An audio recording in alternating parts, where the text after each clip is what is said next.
Okay, in this lesson, we're picking up where we left off on creating or defining an nCloth metal material. And we've set up our hood with some pretty good metal attributes.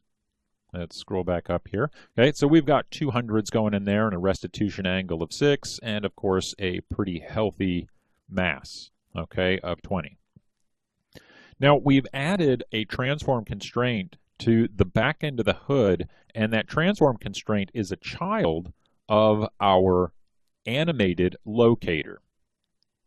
Now that's just going to keep it positioned right here, but it's actually not keeping it locked to the truck itself. Okay? Later on, what we'll eventually do is we could add a point to surface constraint so that when the truck deforms or loses its shape, so will the hood. Right now, because we're not doing that extensive simulation, the transform constraint is just going to keep the back end of our hood in place. Okay, and it's keeping it in place with the truck, but really it's just keeping it in place with the position of this transform constraint right here. So let's hit play and see where we're at. Okay, our other problem that we had here was that it was penetrating through the base of the truck. So our next step after we witness our little collision here is just to bring that truck, that end rigid, back in for the truck body. Okay, so we get a good collision, and let's just get a close-up there. We can see, okay, that it didn't move, it stayed nice and stationary. That also really helped with our deformation here and really helped crumble that hood. All right, let's take it back again. Okay, now we can go in and turn our truck back on, and this is going to be our collision surface, okay, that will act against the hood. I did drop that thickness all the way down to 0, so it will hopefully avoid as much as possible any interpenetration issues that we might have in our geometry. All right, let's just hit play here just a little bit and we're going to kill it. We just want to make sure that the first couple of frames are good. Okay, and it looks good. It's holding. Nothing bad is happening there. It's not exploding. Okay, so I'm going to make a quick play blast of this, okay, and then we'll come back and take a look at our results. All right, and we'll just throw that in the oven. All right, and voila. So let's hit play, and boom. Okay, we get pretty nice deformation there.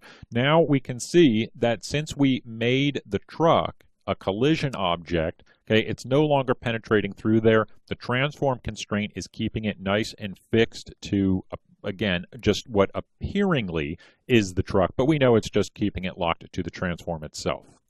Okay, and let's just watch that again. Smash. Okay, so we're getting good deformation there. We're getting it to buckle.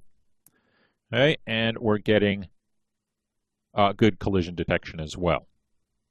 Now, every time we start adding these objects, our simulation times get more intensive. Okay, but let's just make sure we have all of our parameters here set up. Okay, and the last one that I actually did include in that play blast, but we don't have it set here, is the self-collide with scale. Okay, let's turn that on, our self-collision. I do want to increase this, and this is what's going to really make the surface buckle like we saw. And let's just bring this back up. So this does have a self-collision with scale of 5, and we can see how it doesn't want to interpenetrate nearly as much, and we get some really nice crunching as a result.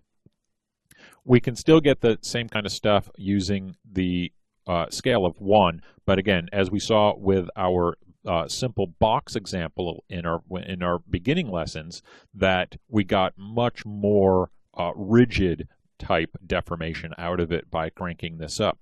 So let's just bring that up to 5, okay, and you can see it right there. Now that's only self-collision, so that's not going to interfere with the truck rigid body at all, so we don't have to worry about that, okay? But That, again, that really does increase our simulation times. Okay, we have our metal material.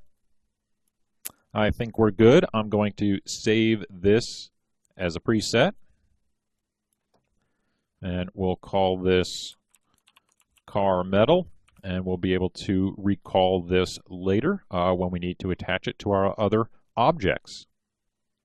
Okay, so that concludes our second part to defining nCloth metal material.